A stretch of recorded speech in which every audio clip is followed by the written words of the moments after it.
everybody, greetings. This is an unexpected live stream here from the Transport Evolved studio. I'm going to stop leaning on my desk. It's going to make the camera wobble. Are you ready? I will move away. And now the camera will not wobble. I hope that you are well and that you are enjoying your afternoon or whatever it is that you are doing. We are having a lovely time here at the studio. Michael has gone home early for the day because, frankly, Michael has worked too hard in the last couple of weeks. He's been really busy. This board behind me is full of all the projects that we've been working on, and we have been working on so much stuff. It really is impossible to figure out how we're able to keep everything running, but we are. And I wanted to do a live stream for two reasons. The first one was that I wanted to hello everybody, hello to all of you. I wanted to say, first of all, thank you to everybody who has been asking lots of questions about the Ford F150. Why didn't you get a drive? Why did other people get a drive? Why blah blah blah? And so I'm here to answer some questions. All right, so the first thing is that my F150 Lightning is due to be made on the 11th of May. So in a week and a day. So I'm very excited about that. Sorry, a week and 2 days. I can't calendar. So my F-150 is due to be made on the 11th of May. So that's Wednesday next week.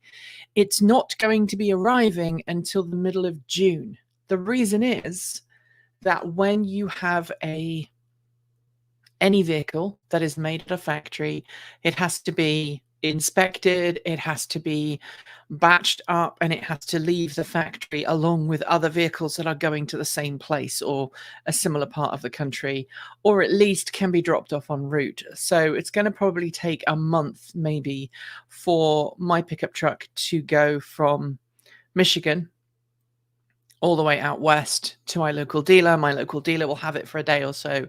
They will need to inspect it. They will need to do like the pre-delivery inspection. They will then invite us in to check out the truck. We'll then have to talk about financing and all of that stuff, all of that good stuff.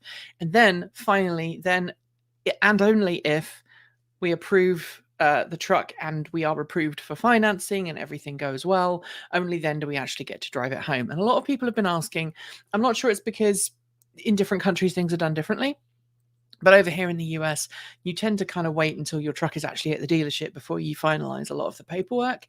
So it does sometimes take a lot of extra time. Depending on where you are in the world, it may be a shorter amount of time, it may be a longer amount of time.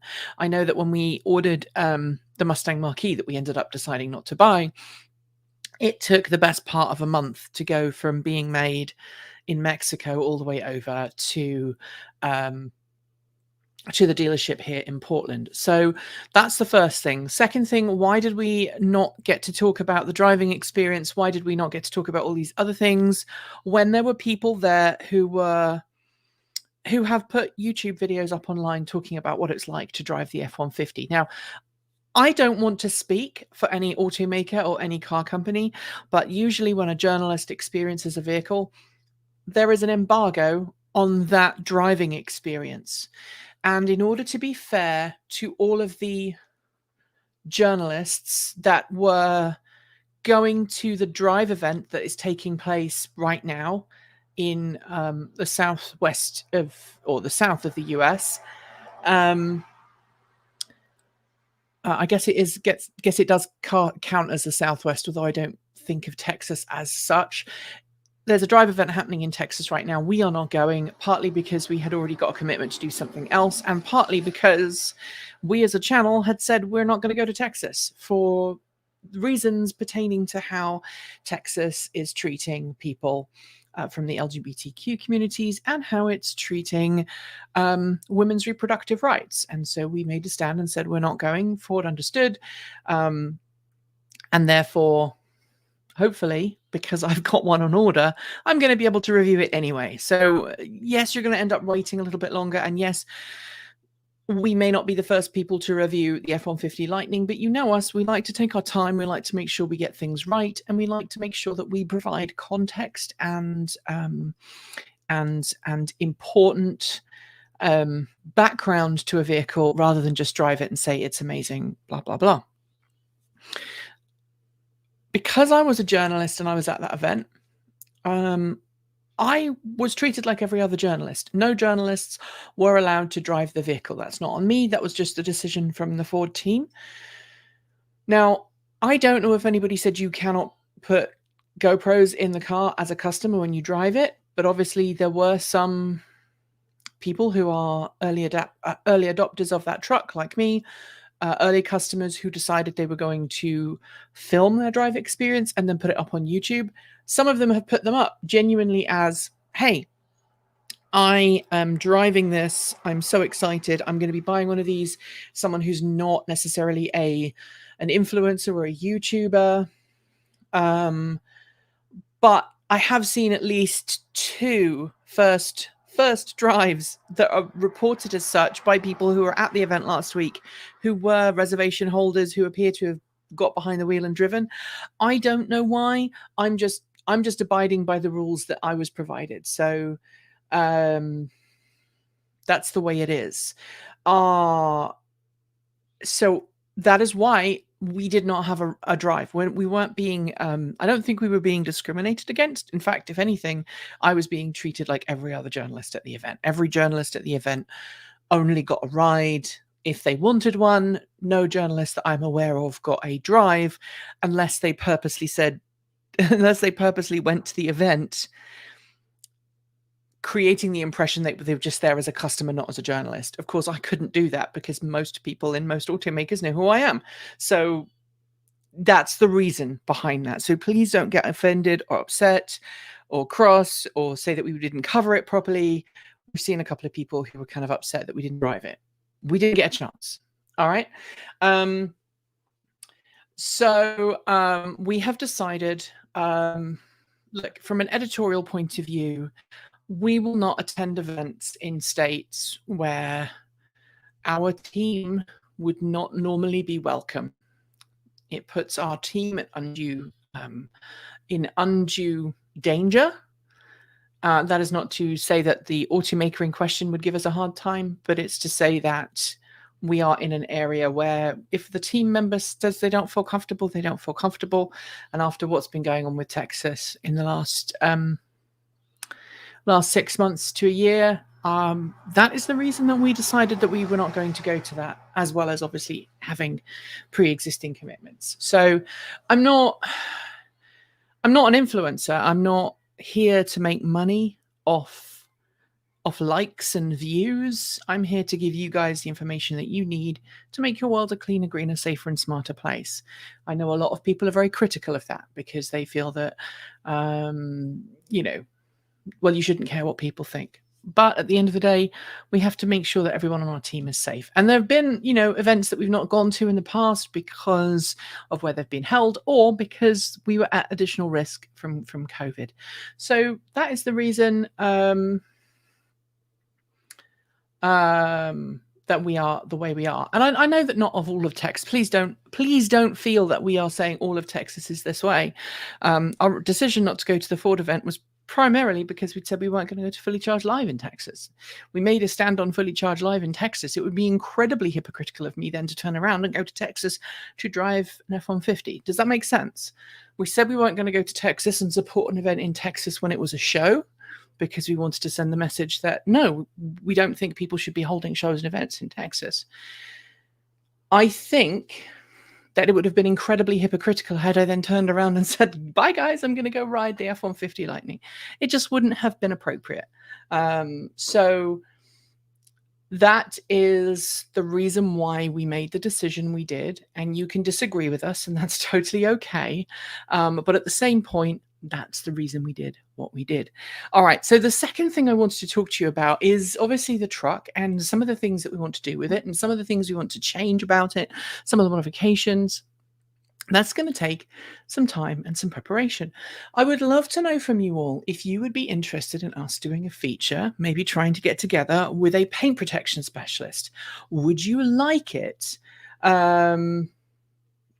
Would you like it if we did a video on paint protection? Something that everybody on the team has noticed in the last couple of years is that car paint has really dropped in quality because of some of the changes that have needed to be made because of the way that ecological minded paint products are applied. You get a lot more orange peel than you used to. You get a lot more defects in the paint, something that Tesla's had trouble with. It's something that other car companies have had trouble with. And so we've been considering, do we look at maybe a ceramic coating? Do we look at a body wrap? Do we look at these other options? Is this something that you would like us to do? And if it is, please let us know. I know some of you were asking, watching the comments here, the low video quality is because we are connecting to you not via Starlink, because Starlink can't even cope with this stream. We're trying to send the video signal down the valley using an 802.11. I think it's an 802.11a connection or something of that ilk, maybe 80 one of the wireless standards. Excuse me. Beaming the Wi-Fi signal down the valley to a base station, which is a couple of miles away. We've been having torrential rainstorms on and off all day. AC, I think, Brian. Yeah, it's not the residential one. It's like the long distance one, whatever that is. My brain is not functioning. I do know what it's called, and my brain is having a brain fart. So it's beamed down the hill, and when we do have heavy, heavy rain, which we've had now, the sun is currently out, but it was raining a few seconds ago. It does sometimes interfere with that signal. And no, we can't get cable internet where we are. And no, neither my wife nor I want to move to a big city. So it's just one of those things that we have. Want to see if plastic can be protected without using the same toxic chemicals that we're trying to get rid of. Yeah, we'd love to do that as well, Steve. The F150 is a very expensive truck. I'm not going to fib. We are buying the Lariat. The reason we are buying the Lariat is because we're going to be making long distance trips in it as a team. We wanted a truck with the extended range battery, and we wanted a truck with the Blue Cruise, and that was the cheapest option for those two things. So we are going to be doing that. Brian is asking, how is Starlink doing in the area? Starlink is generally great for download. I'm seeing between 100 and 190 megabits per second down, but we rarely get more than about 5 or 6 megabits per second up continuously. Sometimes it will peak at 30 or 40, but obviously for a live stream, that's not how it works the best. So we drop down to a 20 megabit per second stream down the valley, and then we go from there. Please show us how to ceramic coat without making a pig's ear of it. Okay, so I guess some other things that we want to do to the truck, that we are going to be doing to the truck. We're going to try and get a rug bed in it, or truck rug bed thing, protection for the bed. We're not getting a coating put on the bed. We're going to use a carpet-like. It's a rug product that we're going to try and install in that. The reason being, when we're transporting all of our heavy camera gear to events, we don't want things rolling around at the back of the truck. The other thing we want to do is install a bed cover, a lockable, rollable bed. I think we have a choice already in mind. I'm going to reach out to those guys and see if they'll help us. But yeah, those are the two of the things that we want to put on. And obviously, we're also going to be looking at winter tires next year or later this year when the winter comes back. We've not gone for all year all weather tires, but it is important to get winter tires because our road doesn't get plowed. So what is the charging speed of the F-150? Maybe it will have a better charging curve due to what they learned from the Marquis. So this is really important, really interesting. So the F-150 extended range charges more quickly than the F-150 standard range. I know that much already. That is because of the way the battery pack is set up. It's because of the way that the the battery pack, the cells are arranged, and it means you can charge at a higher rate for longer. So that is something that we're definitely doing. If there's anything else you want us to look at and figure out with the F150, any projects you want us to try and work out with the power onboard Pro Power, please let us know, because these things are very, very important. All right. With that out of the way, let's turn our attention to something that's kind of a little less awesome. If you are a Patreon supporter and you're watching this video because of the thumbnail, I would very much like your attention. If you are not a Patreon supporter or a Transport Evolved supporter, please consider becoming one. You can do so through patreon.com/Transport Evolved, or by clicking the join button beneath this video to become a YouTube channel member. And we will be wonderful, very, very happy to welcome you onto the team. There are some amazing people who support this channel through patreon.com. We have over 1,000 of you guys now. I think we're now at 1,200 people who support the channel through Patreon. The majority of those people are supporting us at the between $1 and $5 a month membership levels. And that just means so much to everybody at the channel. However, and this is where it gets a little bit uncomfortable, the number of people whose credit cards have expired or whose debit cards have expired, or for whatever reason Patreon is no longer able to charge, has got larger and larger and larger over the years. There are now more than 250 people who had pledged to Transport Evolved whenever they started pledging. And thank you if you are one of those people. You're amazing. You've been supporting the channel. A lot of you have been supporting the channel since 2015, 2016. But for whatever reason, your card is now bouncing. And that means that you might still think you're pledging to the channel, but the reality is you're not. And every month, 10, 20 people are added to the list. And the problem with that is that there is now a 250 plus strong list of people who think they are supporting the channel, who are no longer supporting the channel. And I totaled up today how much all of those declined pledges are worth if I took all of those pledges in an entire year and I kind of bundled them all up and I just dumped them in the bank account. And Transport Evolved would be $14,500 better off every year if everybody who is currently in the decline status of Twitter actually was able to put their card details in and rectify it. And I feel really horrible kind of bringing this up, but when there's so many people who have bouncing cards, I feel like it's an important thing to go, hey, some of you must not realize that this is happening. I cannot believe that there are 250, 260 people who haven't realized that their credit card is bouncing. And still think they're donating to the channel or supporting the channel, and maybe are getting perplexed or confused every time I say, hey, come and be a Patreon member. Maybe maybe they're miffed why their name is no longer on the list or no longer being read out. And for those people, that's the reason. So we have a total of, as I say, nearly $14,500 worth of annual pledges to the channel are currently missing in action.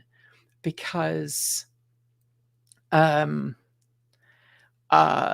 people are not supporting, not knowingly paying the channel or paying Patreon. They think they are, but they're not, because their cards have expired or whatever. So if you are a Patreon member, please log into Patreon. If you remember your login, go into Patreon and make sure that your card details are actually up to date. I did send everybody who is a Patreon supporter, who is in that declined club, that ever increasing declined club, a little friendly reminder. Is like, hey, you may not have realized your card was declined. For a lot of people, it's $1 a month or $5 a month. And for some people, they don't notice. If it's just a $1 difference every month, they may not notice it. So make sure that you do check to make sure that things are doing. Brian says, I feel a new era of TE viewing pleasure. TE detailing. Yeah, we'd like to do some detailing. We purchased a tent recently so that we can film when it's raining, and I think we might be using that if we were to do any detailing on the truck. Apologies even for I can't speak today. Apologies, River and Ghost are having a little fight outside the door. Don't worry, Tim. Sorry. Thank you very much. You are awesome. You are awesome. Thank you very much. Thank you for your super sticker. That looks like it's a bike of some description, but I can't figure out what it is. David also says, might be due to a change in circumstances. I know I had to change mine due to what's going on in life. Yeah, and if you are one of those people, please don't feel guilty and don't feel like I'm pointing a finger of blame at you or anything like that. Just know that if you are unable to still support the channel, that is totally fine. I'm not kind of trying to guilt trip anybody. And if you are somebody who's had to change your support due to a change in family circumstances, please know that everything you've done to this point, we all appreciate and love you for. And everything that you will do from this point, even if it's just watching the channel and making sure we're still in your subscribe list, that is important for us as well. Eyeballs are always welcome. So the more people who watch our content, the more people who do things to spread the word about the channel, who share our videos, like it, super sticker, super comment, whatever, it really makes a big difference to us. So don't feel like, I'm saying, oh, you're no longer important to us because your cards have lapsed. Do you have another way to go to donate to the channel without having to pay fees and tax? No. And what you're asking us to do in that regard is effectively commit fraud. When we are a business, which we are registered and incorporated in the US, we have to charge tax because we are offering a digital good and service. That's what Patreon does. It helps facilitate people who are bringing in income for us, and we are offering them digital goods and services in return, whether it is Patreon only content or Patreon only early access or YouTube only early access, whether that is stickers, whether that is hangouts. Those are goods and services, and so are the videos that we produce. And so there is a business relationship there. Ko-fi is still a thing as well. Good point, David. Ko-fi is still a thing. In extreme circumstances, if someone has Bitcoin and they're desperate to give us Bitcoin, we still do have a Bitcoin wallet. We just don't use it and update it, and it just kind of sits there. It's not on, like, we don't have a wallet up in the cloud or anything. It's just a local client, and we go from there. But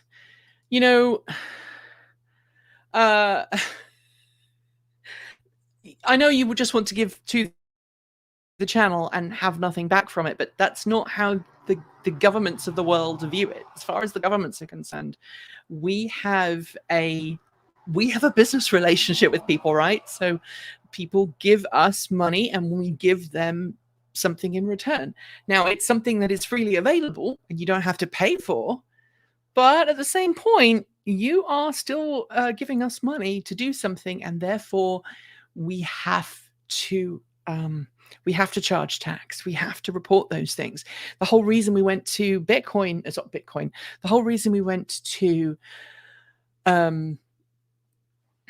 the whole reason we went to Patreon and YouTube for the memberships is because they help us take care of that. They make sure that we don't end up having this massive amount of paperwork that we have to file every year. So that is the challenge. Tim says Model S or Lucid. Oh, that's a tough one. Okay, so Model S is an incredible car. If you want a high-tech car that is, buying into the brand, that is Tesla, and you're buying in everything into that brand, yeah, go ahead, buy a Model S. If you want a car that's a little understated in terms of it, I always feel like the Model S is for someone who is wealthy, but the Lucid is for someone who's really wealthy. It's the difference is you don't have to. It's the car, I think, that feels a little more understated in the way it just sits there and looks. It's not a car that's really, really everywhere at the moment.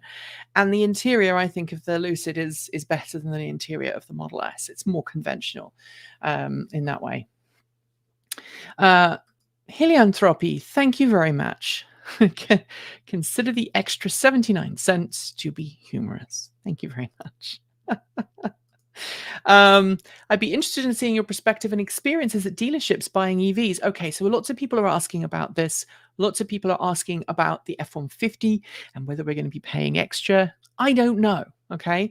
Now, all I know is that the dealership that we've been working with, our local dealership, they didn't want extra money for the Mustang Mach-E, even though we didn't buy it in the end. And they, up to this point, have said no markup on the F-150. Whether that will be the case, I don't know. I won't know until I walk in the dealership. And I feel like the challenge that we have right now with buying any vehicle is that there are few of them available. And there's higher demand than there are vehicles, and people will push the price up. It's just the same as the reason why graphics cards are going up, because they can't make them as quickly as they would like, and there's still high demand. It's the same reason why other goods and services are going up. Inflation is going up. The cost of buying the materials is going up. So, as far as I'm aware, we are paying MSRP. As far as I'm aware, we have made a deposit on the truck. Now, if for some reason we're not approved for financing or we decide to pull out at the last minute, which is still a possibility, we'll be taking out financing to buy the truck. And it will be the Transport Evolved truck. It will be the Transport Evolved truck because we have a lot of gear. We travel a lot of places. When we fly, we have to spend extra money for all of our baggage, okay? So actually being able to just get in the truck and drive is going to be really nice. Being able to carry all our gear in one vehicle is going to be nice. When we go to Fully Charged Live in September, if COVID permitting, we will be taking the truck and, we'll be able to just load everything into the truck and go. And we're really kind of hopeful that happens. Anonymous Freak, looks like I need to pay for more pixels. You are amazing. Thank you very much, Anonymous Freak. I didn't say thank you earlier, but you are amazing. I need to talk to you about Dungeons and Dragons later offline.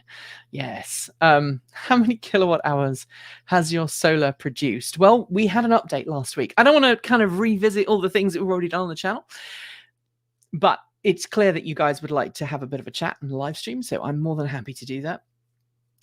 We have currently, let me look, I think the other day we had produced, I think we just produced under, was it, let's see if I can actually bring it up on the right screen. I think we'd produced somewhere in the region of 15, it would be 15 gigawatt hours of electricity. Let me check.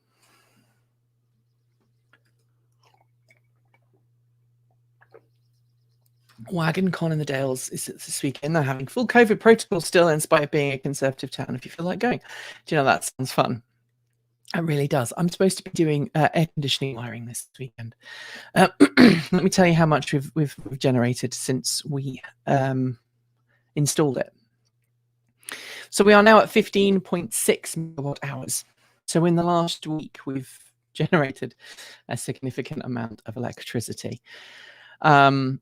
We've basically generated the equivalent of $2,000 of things. So that is That is pretty cool. That would be pretty cool. All right, so that is pretty much it. What's the spec of the F150? Oh, right, okay. F150 that I have chosen is the F150 Lariat. We didn't go for the high end one. We didn't go like for the top of the spec. I would have been happy with the base level. However, I couldn't have got the extended range base level, and we've done a video on this. Okay, so look in the Transport Evolved archive. There is a video explaining all of the choices and why we did it. So I'll try and remember what I said then.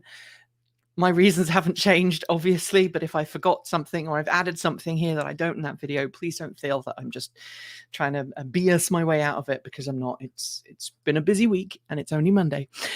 So we decided to go for the Lariat for the following reasons. We wanted to have an extended range vehicle, and the Pro version of the F150 Lightning was not available to us as easily as it would, and we would have had to have purchased it as a corporation or a company rather than as an individual if we wanted the extended range battery pack. So we decided against that. Now, we could have got the XLT. Okay, the XLT comes as standard with a regular range, standard range battery pack. If you go for the extended range battery pack, it adds a lot of money to the truck. I can't remember exactly how much.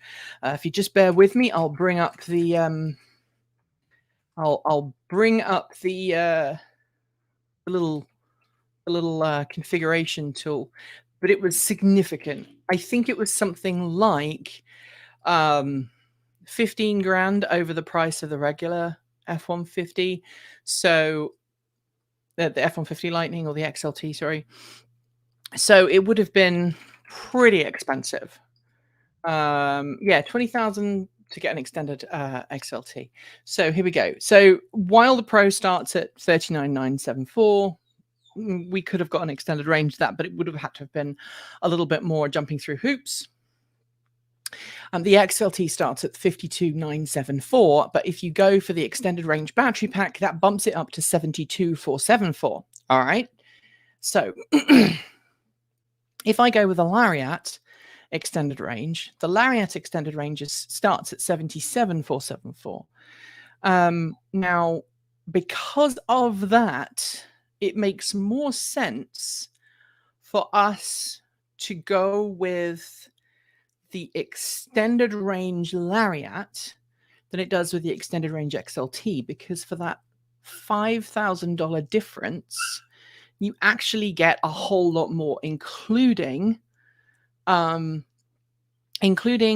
get the sliding rear window, heated and whatnot. You get a power down and uplift gate, which you don't, I think, in the XLT, and you get Blue Cruise, which is the big thing. All right. So that is the thing also that helps us, because we're doing a lot of long distance driving. And so all of that together makes a lot of sense for us as a team and also as a family. So that's why we did it. So paint protection. Yeah, absolutely. And someone asked earlier if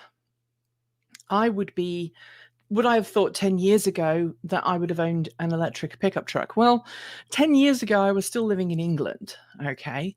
So in 2012, Transport Evolved was still, wasn't even my full-time job in 2012. It was kind of a hobby on the side, or maybe a job on the side. Transport Evolved was 2-3 years old at that point. I was still writing primarily in print media and online journalism. I was teaching as well, so I was doing a little bit of journalism, and I was doing a little bit of teaching of music, which was my original career. Basically, I started off as a classical musician.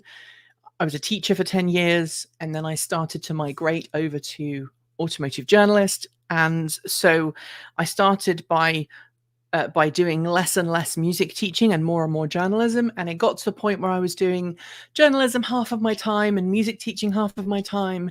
And then by the time I got to 2013, 2014, I'd pretty much given up on the teaching. I think I was still doing like a saxophone, a single reed ensemble, basically, at one of my schools in South Gloucestershire. But that was an evening thing that I could do. I was still helping out on a Saturday morning with the local music school on a Saturday morning, and I was teaching like a handful of really talented oboists that I really wanted to do.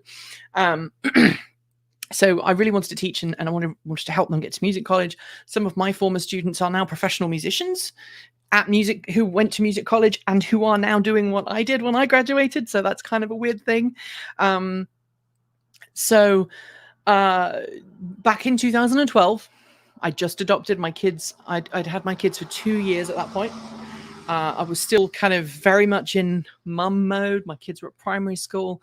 I hadn't really thought about having a pickup truck. I've always wanted a pickup truck, but never really thought about having an electric one.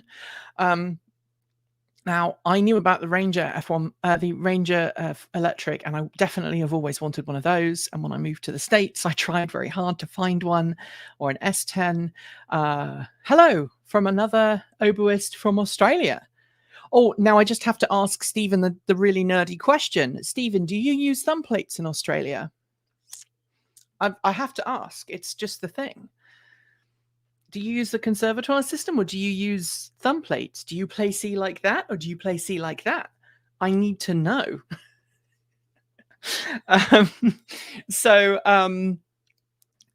Yes, I've always wanted to have some kind of more practical go anywhere vehicle. Now, an electric Land Rover was probably closer to my wish list back then, but ever since we've lived in the States, so we emigrated in 2015, I've always lusted after having a pickup truck. I grew up on a farm, okay, so pickup trucks weren't unusual to me. And here, obviously, I live in the country, and so it makes sense to have one. So that is where we're at. If you are joining this live now, thank you. I need to bring this to a timely end, partly because I had promised Michael that I was going to get the rest of this footage uploaded so he can start working on the Mercedes-Benz EQS, which we had for a couple of weeks ago. This week, would anybody like to care what vehicle we've got? You are in the special club. All 70 of you that are watching the live stream, you get to see. And interesting, you use a thumb plate. Awesome. It's really weird because over here in North America, they don't. They use conservatoire system. So they have the first octave key on the back of the instrument and the third octave key, but they don't have a thumb plate. And I sent it to someone to get it serviced, and they were like, I don't know if I can service this. So why not? It's got a thumb plate. I don't understand them. And I just basically went, it's okay. Just treat it like a conservatoire oboe. The thumb plate will look after itself. And it did, because I have a 901 Marigot. It's 25 years old now. It's my baby. It's probably my most prized possession, even above any of my electric vehicles, even above Queenie Dearheart and any of my other characters. It is my baby. And yeah, it is a beautiful instrument, and I love it, and I need to play it more. Which also brings me to another point that I want to make. So we've talked about the F150 and some of the things you'd like us to do with it.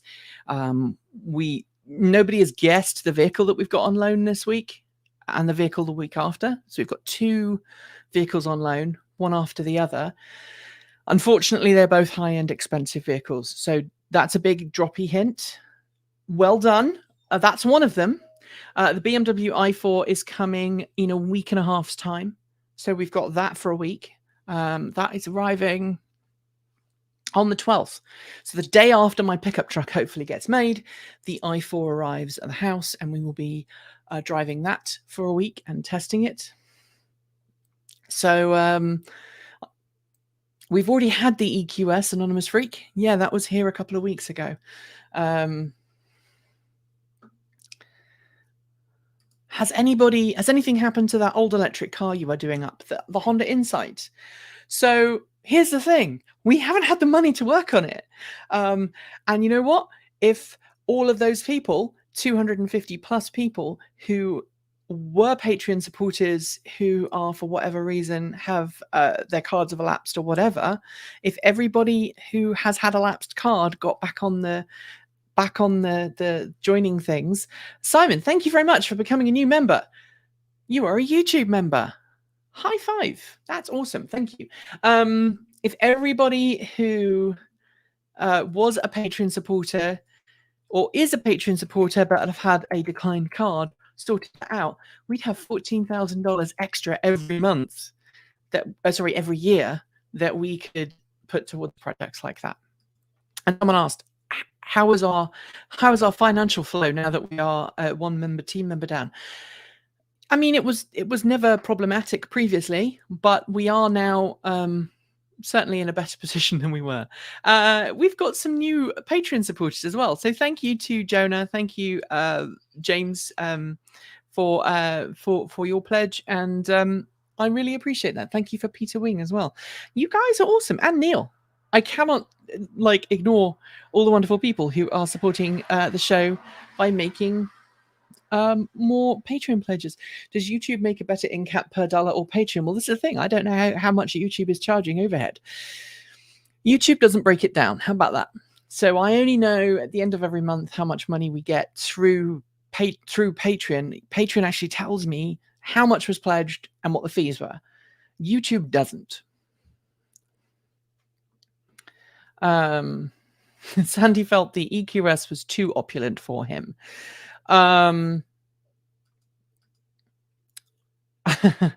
So I don't want to preempt our review because I feel that would be a bad thing for us to do. But there is a review coming from myself and Kate Walton Elliott. She dressed up, I dressed up. We got a little bit of dressed up for the EQS review. We had a great fun time, but it's definitely on the way. Is there a way to specifically donate? Is there a way to donate extra money specifically ring-fenced for the Honda Insight? That depends. If that is something that you would like us to do, we can look into it and maybe try and either set up a separate Patreon for that or set up something else. I think that would be something that we'd love to do, but at the moment, it's not a thing. There is a ghost who wishes to come in, so please excuse me.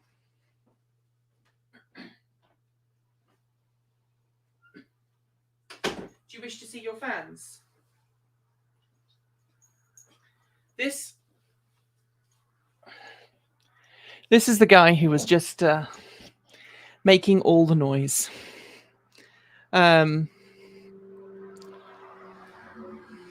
This is Ghost.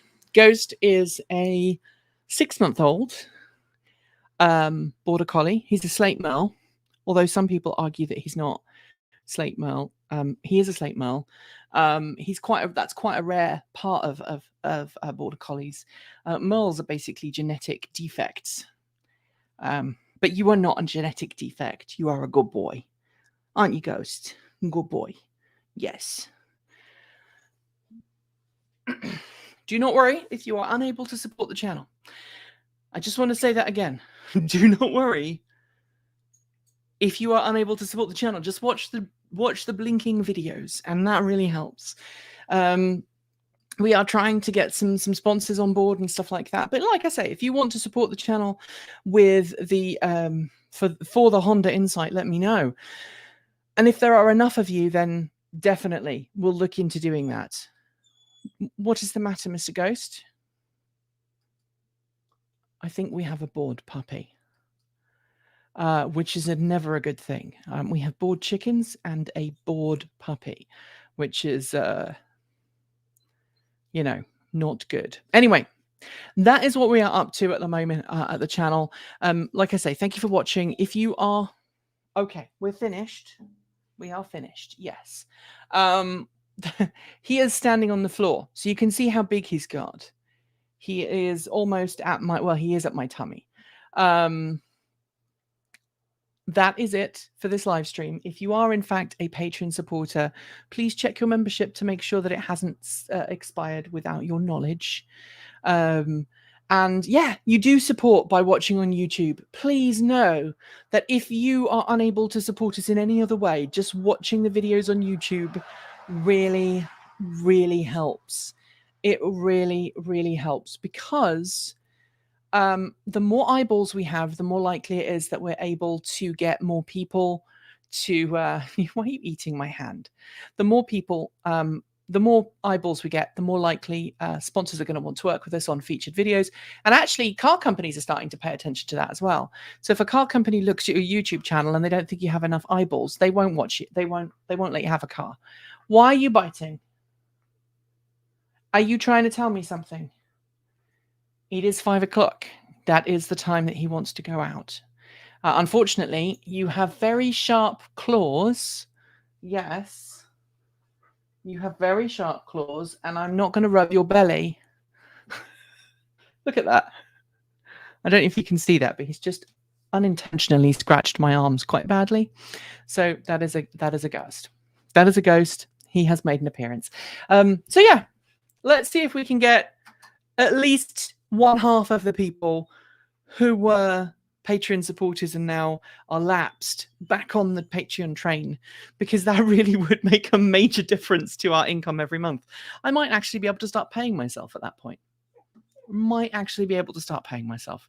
Anyway, everybody, thank you so much for joining me. Thank you for this unintentional live stream.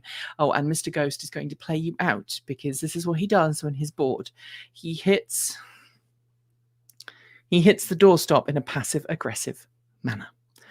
Thanks, everybody. Keep evolving.